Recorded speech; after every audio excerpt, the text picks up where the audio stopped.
सुरुवात करण्याआधी एक गोष्ट सांगणं अत्यंत गरजेचं आहे की मी हा असला प्रकार आयुष्यात पहिल्यांदा करतो आहे. त्यामुळे कृपया सांभाळून घ्यावं आणि चुका माफ कराव्यात ही नम्र विनंती. तर आज मी आपल्या पुढे स्टँडअप कॉमेडीचा एक प्रयोग सादर नाही करणार, पण स्टँडअप कॉमेडी करण्याचा विचार माझ्या मनात कसा आला ह्याबद्दल बोलणार आहे. कारण मला अनेक लोकांनी विचारलं की अचानक स्टँडअप कॉमेडीचा विचार कसा असं म्हणता यावं, हे मला अगदी मनापासून वाटतं. पण खरं हे आहे की मला कोणीही काहीही विचारलेलं नाही. इनफॅक्ट जेव्हाही कोणी असं म्हणतं की मला अनेक लोक विचारतात किंवा लोक मला सारखं विचारतात, तेव्हा माझ्या मनात सगळ्यात पहिला विचार हा येतो की कोण आहेत ही लोक आणि कुठे भेटतील आणि काय असेल यांचा पर क्वेश्चन रेट. कारण आपला सेल्फ कॉन्फिडन्स बूस्ट करण्याकरता काही प्रश्न मलाही विचारलेले नक्कीच आवडतील. पण हरकत नाही, जर कोणी विचारलं नाही तर आपण अज्यूम करूया की कोणीतरी मला हा प्रश्न विचारला आहे की स्टँडअप कॉमेडी करण्याचा विचार कसा आला. तर मी त्यांना काय म्हणीन, तर मी त्यांना म्हणीन की सगळ्यात पहिले तर गुड क्वेश्चन. त्याचं असं आहे की अगदी लहानपणापासूनच माझ्या मनात असे अतरंगी विचार येत असत. म्हणजे या सिच्युएशनमध्ये असं काही झालं तर किती मजा येईल, किंवा इथे असं काही म्हटलं तर किती गंमत वाटेल, वगैरे वगैरे. पण एक प्रॉब्लेम होता, तो हा की मी खूपच इंट्रोवर्ट होतो, म्हणजे अजूनही आहे. तर आपले विचार मी अगदी सहजपणे लोकांसमोर व्यक्त करू नाही शकत. अर्थात इंट्रोवर्ट असणं हा काही प्रॉब्लेम नाही आहे, ती एक पर्सनॅलिटी ट्रेट आहे. पण विनोद करणं आणि इंट्रोवर्ट असणं ह्या दोन गोष्टी बागेत हातात हात धरून तर नाही जाऊ शकत. म्हणजे they just don't go hand in hand. तर जेव्हाही माझ्या मनात असा काही विचार यायचा तेव्हा मी म्हणायचो की जाऊ दे ना यार, कशाला सगळ्यांसमोर आपला पोपट करून घ्यायचा. आणि असं म्हणून तो विचार मी आपल्या मनातच दाबून घ्यायचो.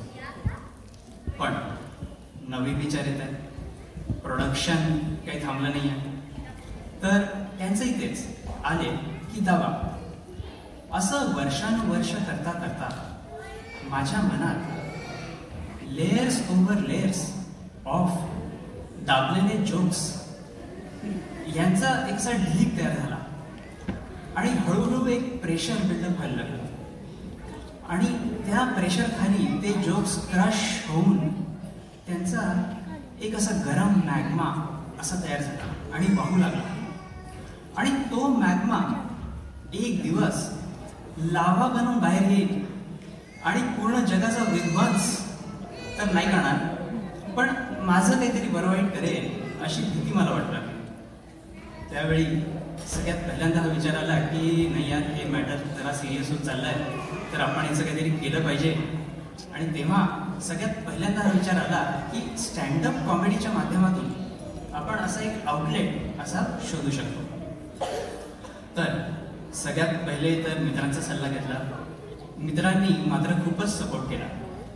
मध्यंतरी मी भारतात गेलो असताना एका मित्राला भेटलो आणि असंच गप्पा करत बसलो होतो आणि बोलता बोलता विषय निघाला आणि त्याला असं म्हटलं की असा असा विचार येतोय, तर काय करावं. तर हे ऐकून तो मला म्हणाला की अबे, इथे हे सांगणं गरजेचं आहे की मी नागपूरचा आहे आणि आम्ही नागपूरच्या एका हॉटेलात बसलो होतो, जस्ट फॉर कॉन्टेक्स्ट. तर जेव्हा मी त्याला म्हटलं की असा असा विचार येतो आहे, तेव्हा तो मला म्हणाला की अबे, या वयात स्टँडअप कॉमेडी करशील तर लोक हसतील नाही का. हे ऐकून एक वेगळाच कॉन्फिडन्स माझ्या मनात आला आणि मी विचार केला की आता तर आपण हे सिरियसली केलं पाहिजे, कारण लोकांचा विश्वास आहे आपल्यावर, लोक मानतात आपल्याला. तर स्वतःसाठी नाही तर लोकांसाठी आपण हे कार्य केलं पाहिजे. म्हणजे राजेश खन्नानी जसं आपल्या ओ मेरे दिल के चैन या गाण्यात म्हटलंय कि यूं तो अकेला भी अक्सर गिर के संभल सकता हूं मैं, तुम जो पकड़ लो हाथ मेरा दुनिया बदल सकता हूं मैं. तर मांगा है तुम्हें दुनिया के लिए, म्हणजे मला जरी प्रॉब्लेम्स असले तरी मी मॅनेज करू शकतो, पण जगाचं भलं व्हावं म्हणून तू माझी हो. जवळजवळ या स्पिरिटमध्ये मीही विचार केला की जनकल्याणाकरता आपण हे कार्य केलं पाहिजे. शिवाय बायकोचा पाठिंबा होताच, तो नेहमीच असतो. माझी बायको कांचन ही मला नेहमीच माझ्या प्रत्येक कामगिरीला नेहमीच मला प्रोत्साहन देत असते ती. आणि कधी कधी तर अगदी साध्या साध्या गोष्टींमध्ये सुद्धा, म्हणजे एक दिवस अशीच ती किचनमध्ये खूप काम करत होती गडबडीत आणि खूप घाईत होती, अगदी टेन्शनमध्ये होती, कुठेतरी जायचं असेल. तर हे मी पाहिलं आणि तिच्याजवळ गेलो आणि तिला विचारलं की काय ग कांचन, काही मदत करू का. तर हे ऐकून ती थांबली आणि माझ्याकडे बघितलं आणि जोरात हसली आणि म्हणाली की मदत, अरे यार घाईच्या वेळेला जोक्स नको मारत जाऊ प्लीज. तर हे ऐकून मी म्हणालो वाव, माझ्या इतक्या साध्या प्रश्नाला इतकी जबरदस्त प्रतिक्रिया आहे, तर जर मी खरंच काहीतरी मजेशीर बोललो तर कायच होईल, म्हणजे कहर एकदम.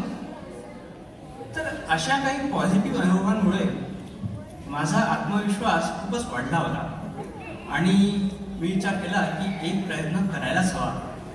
आणि जास्तीत जास्त काय नाही आवडणार लोकांना, नावं ठेवतील लोक, तर हे काय इतकं वाईट आहे का.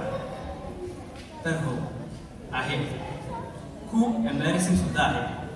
पण जर मी प्रयत्नच नाही केला तर मला कसं कळेल की खरं काय आहे. तर पण मे बी तेच माझ्यासाठी चांगलं आहे.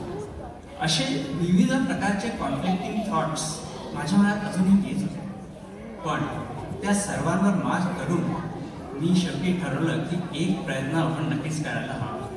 आणि अशा प्रकारे माझा हा स्टँडअप कॉमेडीचा प्रवास टेक्निकली सुरू नाही झाला आहे, पण कधीतरी सुरू होईल अशी आशा आपण करू शकतो.